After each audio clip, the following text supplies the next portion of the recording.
ఎప్పుడైతే అమ్మవారు యోగాగ్నితో శరీరత్యాగం చేశారో అప్పుడు పరమేశ్వరుడికి అమ్మవారి వెంట వచ్చినటువంటి ప్రమదగణములో కొందరి ద్వారా వార్త తెలిసిన వెంటనే ఉగ్రుడయ్యేట. ఇతడు శివరహితంగా యజ్ఞం చేస్తున్నాడన్నారు అని కోపం, అమ్మవారు లేరని కానీ కోపం వచ్చిందండి. శివశక్త్యాయుక్త అన్నప్పుడు ఇదే అర్థం తెలుస్తుంది మనకి ఇక్కడ. వెంటనే ఆయన మహోగ్రుడయ్యాడు.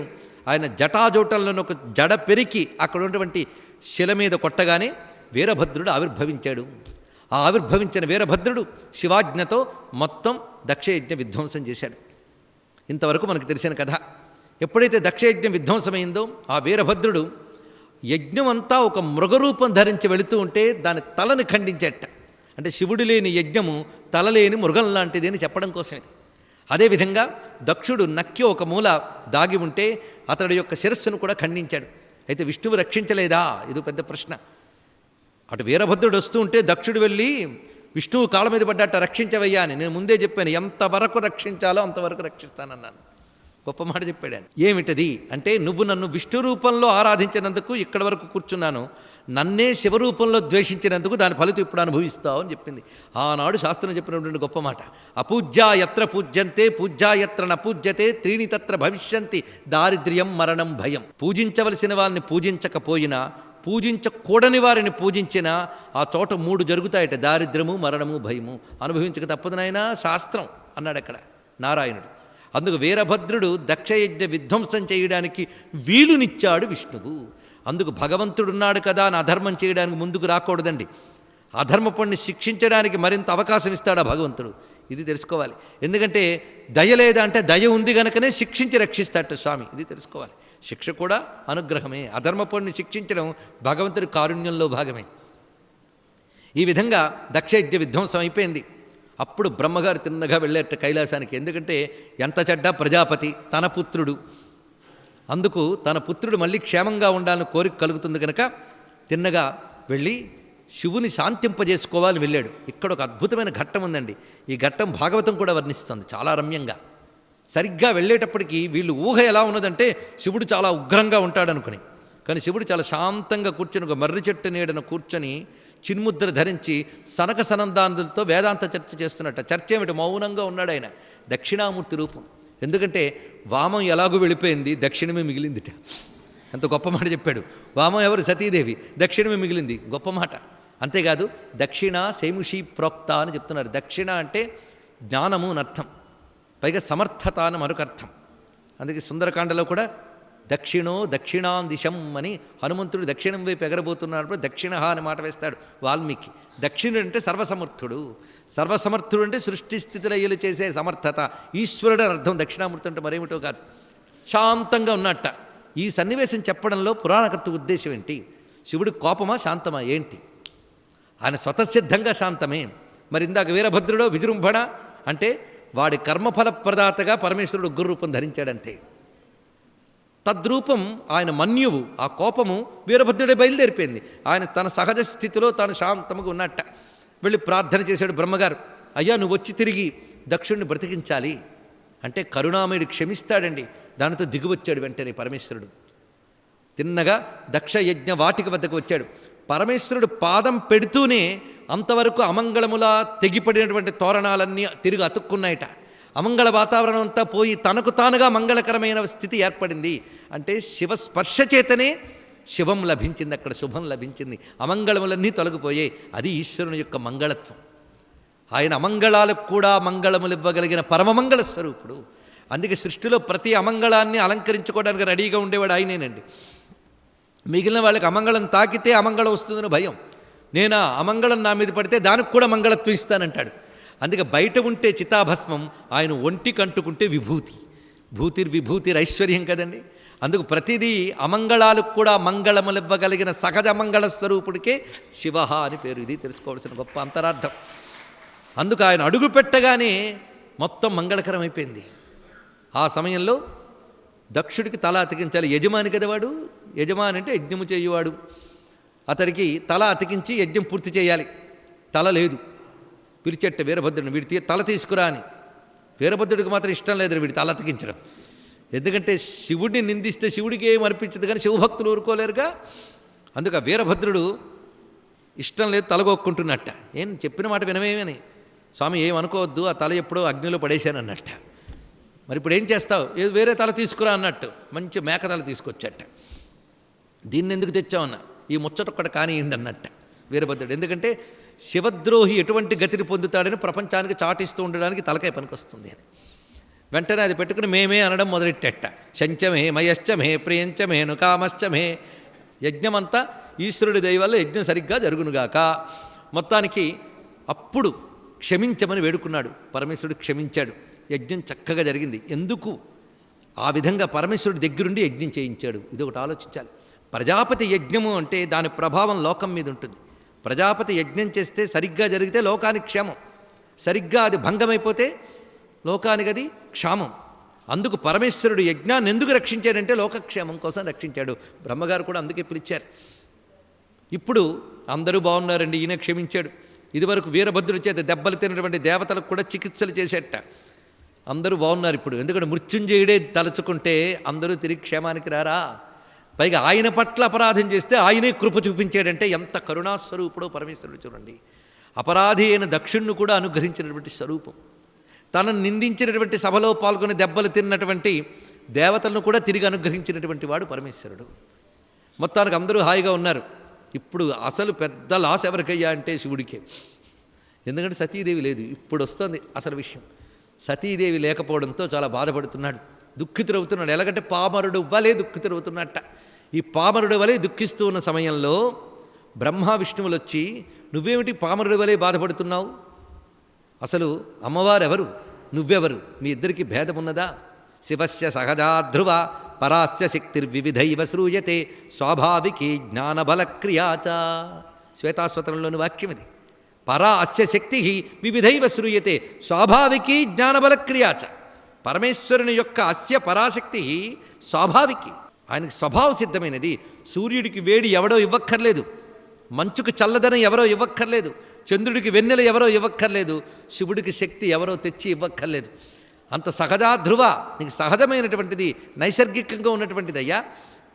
ఆ నిసర్గశక్తి అయినటువంటి తల్లి నీకుంటూ ఉంటే నీకు వియోగం ఏంటి శక్తితో అన్నాడు. ఇవన్నీ కూడా తత్వదృష్టితో నిజమే, కానీ లీలగా నేనొక రూపం ఆవిడొక రూపం, ఇది ఒక లీల. ఎందుకంటే జగద్రచనలో భాగం ఇది. సృష్టి జరగడం, జగద్రచన, ఆ జగద్రచనలో దేవతాశక్తుల సహకారం. అప్పుడు నేను ఒక దేవతా రూపాన్ని స్వీకరించడం, ఆవిడకు దేవతా రూపాన్ని స్వీకరించడం, మేమిద్దరం కూడా శాస్త్ర పద్ధతిలో వివాహం చేసుకునడం, మా ఇద్దరికి వియోగం, ఇదంతా కూడా లోకలీల రచన. అందుకు దేవతా క్షేమమునకై నేనొక రూపం ఆమెకు రూపం ధరించాం గనక తిరిగి మా ఇద్దరి యొక్క వియోగం ఇది దేవతాక్షేమానికి కూడా దెబ్బతీస్తుంది. నేను కూడా ఈ సగుణ సాకారంగా ఉన్నప్పుడు తద్వియోగ బాధను అనుభవిస్తున్నాను. నాకు తత్వం తెలియక కాదు, ఈ విధంగా వియోగ బాధను అనుభవిస్తున్నాడు.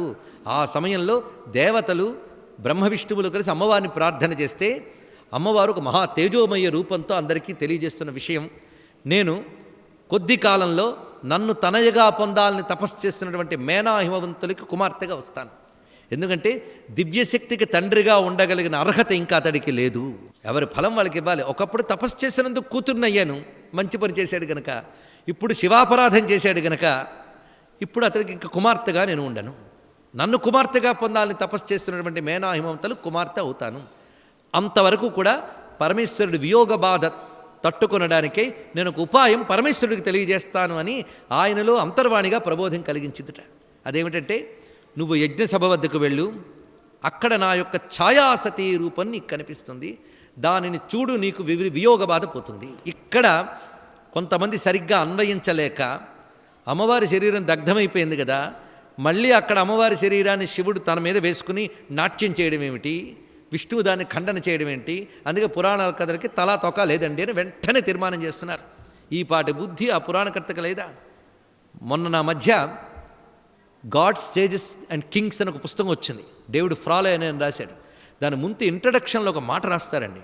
సంస్కృత భాష చదివాక సంస్కృతం అంత కల్చరల్ లాంగ్వేజ్ ప్రపంచంలో ఒకటి కనబడదు, అంత కల్చరల్ లాంగ్వేజ్లో వచ్చిన గ్రంథాల్లో కల్చర్ సివిలైజేషనే ఉంటుంది కానీ అసంగతమైన అంశములు ఉంటాయా అని రాశాడండి. రాసినవాడు ఒక పాశ్చాత్యుడు, అది కూడా తెలుసుకోవాలి.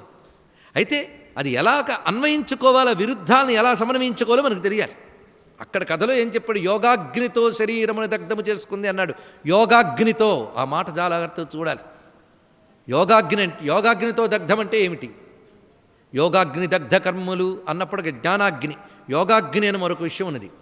అది తాను తనలో ఉన్నటువంటి కుండలిని శక్తిని ప్రజ్వలింపజేసి తన యొక్క జీవ చైతన్యాన్ని శరీరం నుంచి పరిత్యజించడాన్ని యోగాగ్ని దగ్ధము అని చెప్తారు. ఇక్కడ అదొక సంకేతార్థం. ఆ సంకేతార్థాన్ని స్వీకరించినట్లయితే అమ్మవారు తన యొక్క స్వరూపాన్ని ఛాయాసతిగా అక్కడ విడిచిపెట్టారు. ఇక్కడ దేవీ పురాణం చెప్తున్న అంశం ఏమిటి అంటే, అసలు దక్షుడితో వాదించడానికి వెళ్ళినప్పుడు అమ్మవారు తాను కాకుండా తన నుంచి ఒక స్వరూపాన్ని తయారు చేసింది అని కథ దేవీ పురాణంలో చెప్పబడుతున్నది. తన నుంచి తనలాగే ఉన్న రూపాన్ని తన నుంచి తానే తయారు చేసిందిట. దీపము నుంచి దీపం వచ్చినట్లు నువ్వు ఈ రూపంతో వెళ్ళి దక్షుడికి బుద్ధి చెప్పి శరీరం త్యజించినట్టుగా నీ మాయారచన చెయ్యు అని చెప్పి ఆవిడ అంతర్ధానమైందిట. ఎందుకంటే అమ్మవారి స్వరూపం ఎప్పుడు నశించేది కాదు. అక్కడ లౌకికంగా తాను శరీరాన్ని త్యజించినట్టు కనబడడం కోసం తాను లీలగా ఛాయాసతి స్వరూపాన్ని తానే తయారు చేసి పంపించిందని, ఆ ఛాయాసతి స్వరూపమే అక్కడ యోగాగ్నితో దగ్ధమైందని. అయితే అగ్నికుండంలో పడిందన్నా తప్పేమీ లేదు. ఎందుకంటే ఒక రూపంతో అక్కడ పడినట్టు కనిపించినా శివుడు తిరిగి వచ్చినప్పుడు తాను మరొక రూపం తాను గోచరించడంలో ఆశ్చర్యమేమీ లేదు ఆ శక్తి. అందుకే అక్కడ చూసిన స్వరూపాన్ని ఛాయాసతి రూపమని వర్ణిస్తోంది ఇక్కడ దేవీ పురాణం. ఛాయాసతి తన యొక్క ప్రతిబింబ భావంగా ఉన్నటువంటి శక్తి. ఎందుకంటే శక్తి ప్రతిబింబంలో కూడా శక్తిని ఉంచగలదు ఆ తల్లి. అందుకు ఒక శక్తిమయమైన స్వరూపం. అయితే ఎలా ఉన్నది ఆ రూపము ఇక్కడ వర్ణిస్తున్నారు. అది సాధారణంగా మృతదేహం ఉన్నట్టు లేదుట. అది ఇక్కడ గమనించుకోవాల్సింది. దదర్శ దీప్యమానం సభూమిష్టం ముద్రితేక్షణం అక్షుణ్ణాం తాం విలోక్యైవ నిద్రితాం ప్రాకృతామివ అని చెప్తున్నాడు ఇక్కడ. ముద్రితేక్షణం, కనురెప్పలు మూసుకునుంది. నిద్రితాం ప్రాకృతామివ అక్షుణ్ణాం, ఆ అక్షుణ్ణాం అనే మాటలో ఉన్నది. అక్షుణ్ణాం అంటే శరీరంలో ఏ వికారము కానీ జీర్ణావస్థ మొదలైనవి కానీ లేవుట.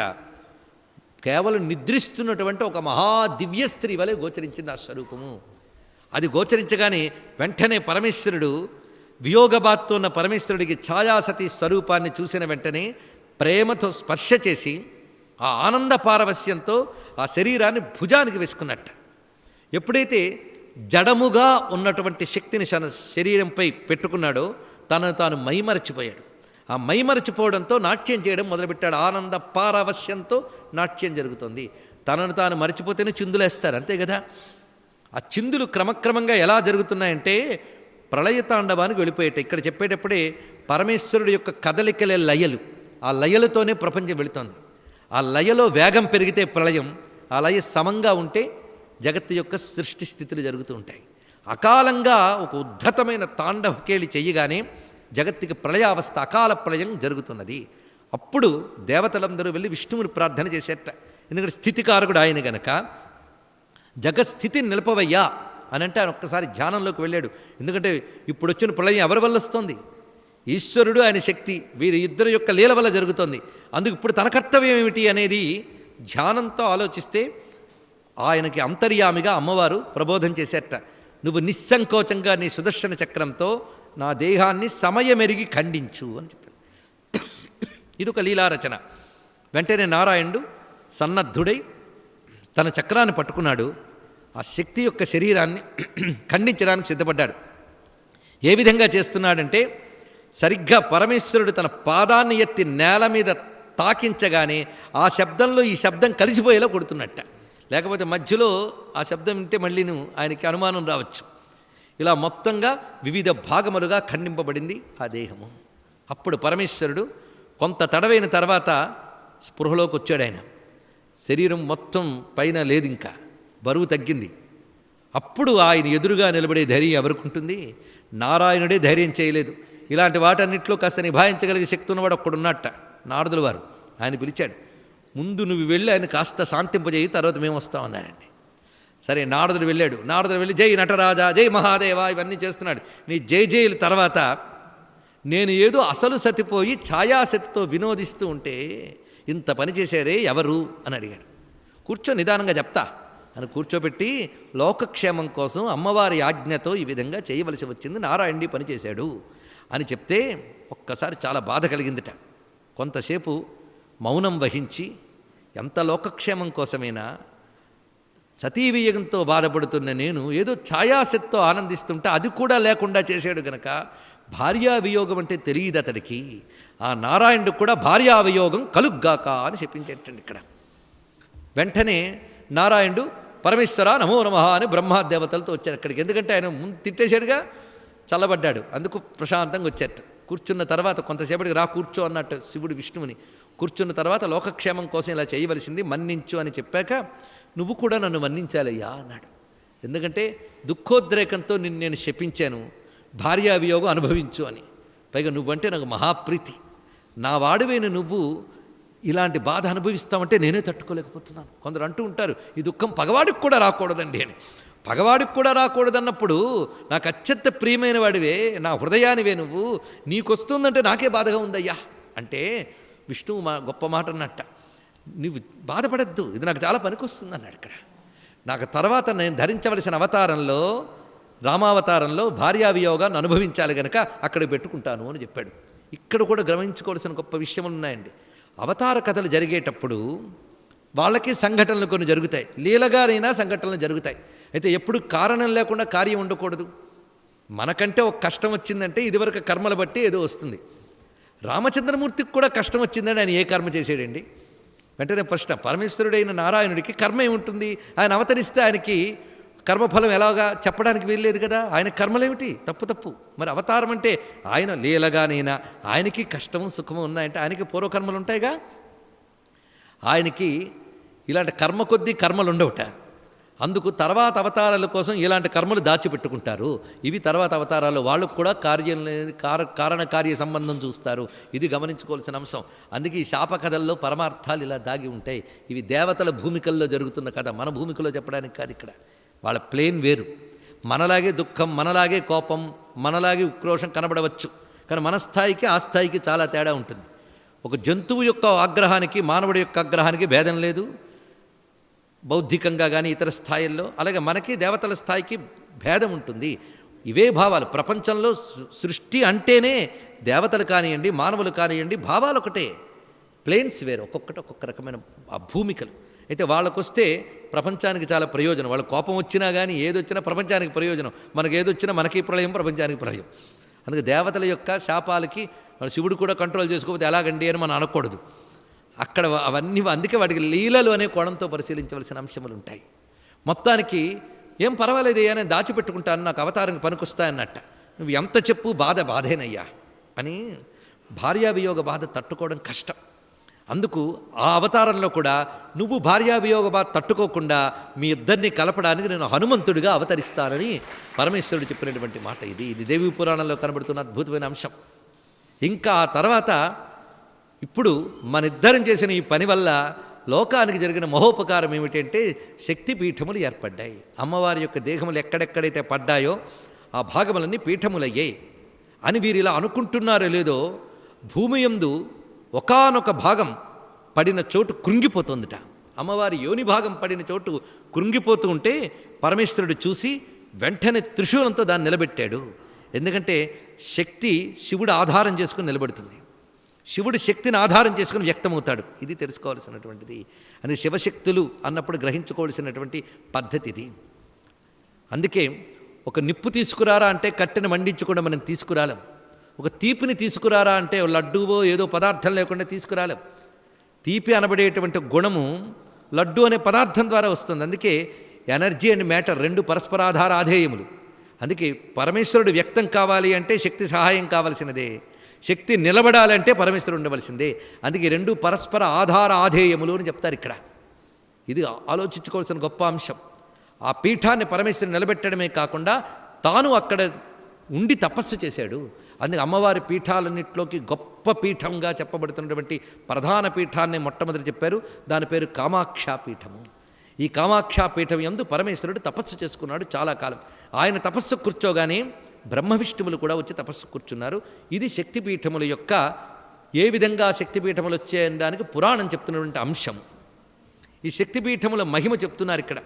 ఎందుకంటే అమ్మవారి దేహం అంతవరకు అమ్మవారి యొక్క చైతన్యం ఉన్న చోటు, ఆ చైతన్యం విడిచిపెట్టింది కానీ జడమైన దేహం అలాగే నిలబడిపోయింది. ఇంతవరకు ఆ చైతన్యం ఎక్కడుందో తచ్చక్తి విశేషం ఆ శరీరంలో ప్రతి అణువులోనూ ఉంటుంది. ఒక ఇంగువ ఒక చోట పెట్టి తర్వాత ఆ ఇంగువను తీసేసిన దాని వాసన అక్కడ ఉండదా?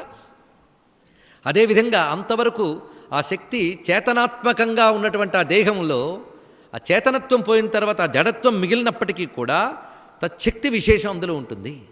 అందుకది ఈ ప్రాకృతమైనటువంటి ప్రపంచంలో అది చేరి ఎక్కడెక్కడ ఆ భాగములు చేరాయో అక్కడక్కడ ఒక్కొక్క శక్తి పీఠం వెలిసినది.